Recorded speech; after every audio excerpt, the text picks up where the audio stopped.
ඉතින් යාළුවනේ මේ තියෙන්නේ මොකක්ද කියලා මම අමුතුවෙන්ම කියන්න ඕනේ. මේ තියෙන පෙන්ටෝජ් බැටරියක්. අපි ඩබල් A බැටරි කියලාත් කියනවා. ඉතින් මේවා අපි සාමාන්‍යයෙන් අපේ පොඩි ටෝච් වලට, එතකොට ඔරලෝසු වලට, රිමෝට් කන්ට්‍රෝල් වලට පාවිච්චි කරනවා. මේ බැටරි පාවිච්චි කරලා බැටරි බැස්සට පස්සේ අපි කරන්නේ මේවා ඉවත් කරන එක. පාවිච්චියෙන් ඉවත් කරනවා. මොකද මේවා charge කරන්න බෑ.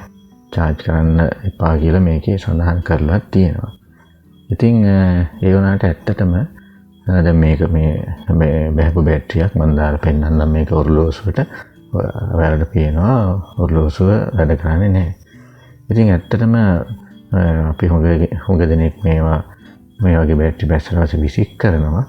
ඉතින් ඇත්තටම මම නම් කියන්නේ මේක ඉවත දාන්න නැතුව මේක නැවත charge කරලා අපිට සතියක් දෙකක් වගේ ඉස්සරහට පාවිච්චි කරන්න පුළුවන්. මම මේක අත්දැකීමෙන් කරලා දින දෙයක්. ඉතින් මම කියන්නම් මම ඒක කරන්නේ කොහොමද කියලා. මේක දන්න හුඟ දෙනෙක් කරනවා. ඔයාලට ඕන කරන මේ වගේ USB කේබල් එකක් ගන්න. අරගෙන මේක මේ අතු පාට කළු පාට වයර් දෙක වෙන් කරගන්න. ඒ දෙකෙන් තමයි මේකේ වෝල්ටේජ් එක එන්නේ. ඊට පස්සේ ඔයාලට ඕන නම් පුළුවන් මේකට ෆෝන් චාර්ජර් එකක් ගන්න. මම දැනට මෙතෙන්ට ගන්න මේ වෝල්ට් 4.5ක් ලබා ගන්න පුළුවන් බැටරි පැක් එකක් මම ගන්නෙ. මොකද ඇත්තට මේකේ මේ වෙනකොට බැටරි ටිකක් බැහැලා තියෙන්නේ. ඉතින් මම මේ බැටරි ටිකක් බැහැපු මේ බැටරි පැක් එකෙන් මම මේ charge කරලා පෙන්නන්නේ. ෆෝන් charger එකකින් වගේ දෙයකිනුත් මේක පහසුවෙන්ම කරගන්න පුළුවන් කියලා ඔයාලට පෙන්නන්න. මම ඉස්සෙල්ලම පෙන්නන්නම් මේ බැටරි පැක් එකේ කොයිතරම් වෝල්ටේජ් එකක් මේ වෙලාවේ තියෙද කියලා.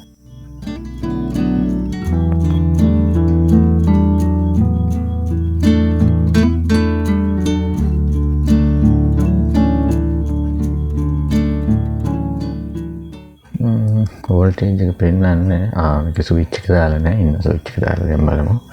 මම ස්විච් එක දැම්මා. දැන් බලමු.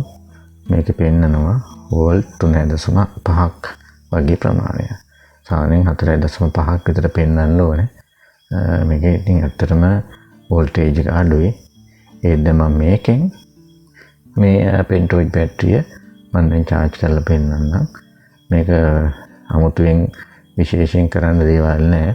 වයර් තියෙන්නේ මේකේ ධන ඍණ වයර් දෙක බැටරිය ධන ඍණ අග්‍ර වලට මෙන්න මේ විදිහට තියලා ටිකක් වෙලා අල්ලගෙන ඉන්න එක විතරයි.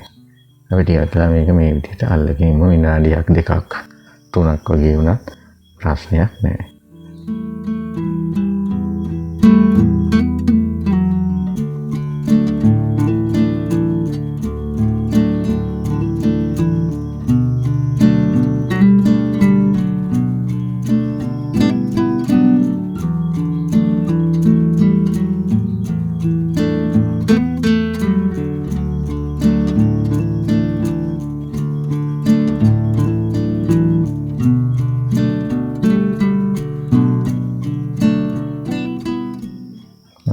දැන් අපි බලමු බැටරිය charge වෙලාද කියලා. ඔයාලට පේනවා දැන් ඔරලෝසුව නැවත ක්‍රියාත්මක වෙන්න පටන් ගන්න තියෙනවා. ඉතින් මේක ඇත්තට මම නිතරම කරන දෙයක්.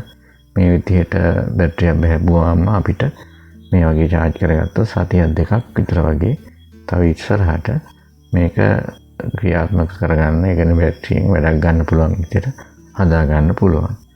ඉතින් අදින් පස්සේ මම හිතන්නේ පෙන්ටෝජ් බැටරිය බැහැපු ගාම විසික් කරන්න ඕන වෙන එකක් නෑ කියලා මම හිතනවා.